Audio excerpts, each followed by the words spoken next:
সারা দেশে ডেঙ্গুর ছোবল থেকে নিস্তার পাচ্ছে না শিশুরাও। চলতি বছরের এখন পর্যন্ত ডেঙ্গু নিয়ে 1 থেকে 15 বছর বয়সী 3000-এর বেশি শিশু হাসপাতালে ভর্তি হয়েছে। চিকিৎসকরা বলছেন, ডেঙ্গু আক্রান্ত শিশুর ক্ষেত্রে বিপজ্জনক চিহ্ন দেখা দিলেই দেরি না করে হাসপাতালে ভর্তি করার পরামর্শ চিকিৎসকের। মাত্র 11 মাস বয়সী শিশুটি ডেঙ্গুতে আক্রান্ত হয়ে ভর্তি রয়েছে শিশু হাসপাতালে। তার মতো নানা বয়সী শিশু ডেঙ্গুতে আক্রান্ত হয়ে চিকিৎসা নিচ্ছে রাজধানীর এই হাসপাতালটির ডেঙ্গু ওয়ার্ডে। হঠাৎ করে একবার দেখি যে শরীর, হাত পা, মাথা অনেক গরম হয়ে গেছে। হসপিটালে নিয়ে পরে করলাম, রক্ত পরীক্ষা টেস্ট করলাম, তখন ধরা দিল যে ডেঙ্গু হয়েছে। ওর দেখতেছে প্লাটিনা ভালো ছিল, এর ভিতরে আর ওর জ্বর নাই। 72 ঘন্টা সময় দিছিল, এখন কালকে আমাদেরকে রিলিজ করে দিবে। সব মশার বিরুদ্ধে সুরক্ষা দিতে এলো বসুন্ধরা এক্সট্রিম অ্যারোসল, মশার বিরুদ্ধে এক্সট্রিম সুরক্ষা।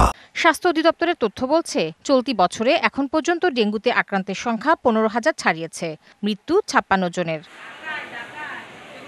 এদের মধ্যে 3187 জন শিশু ডেঙ্গু আক্রান্ত হয়েছে, মৃত্যু হয়েছে 8 জনের।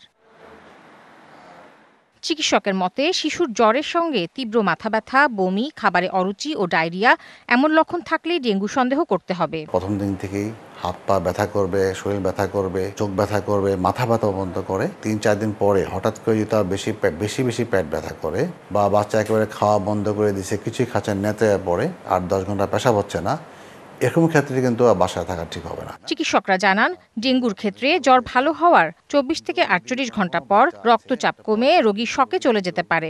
5 থেকে 7 দিনের মাথায় প্লাজমা লিক হতে পারে, অর্থাৎ শরীরে যে আমার শিরা আছে, ভেইন, ওইখান থেকে প্লাজমা লিক হয়ে আমাদের শরীর স্পেসের ভিতরে ঢুকে যায়। প্রেশার কমে গেলে সে শকে চলে যাবে, এই জন্য বাচ্চা তখন খারাপ হতে পারে। জ্বর হলেই রোগ নির্ণয় সহ নিয়মিত ফলো আপ করানোর পরামর্শ চিকিৎসকের। 4-5 দিনের মাথায় বাচ্চা খারাপ কোনো লক্ষণ দেখা দেয়।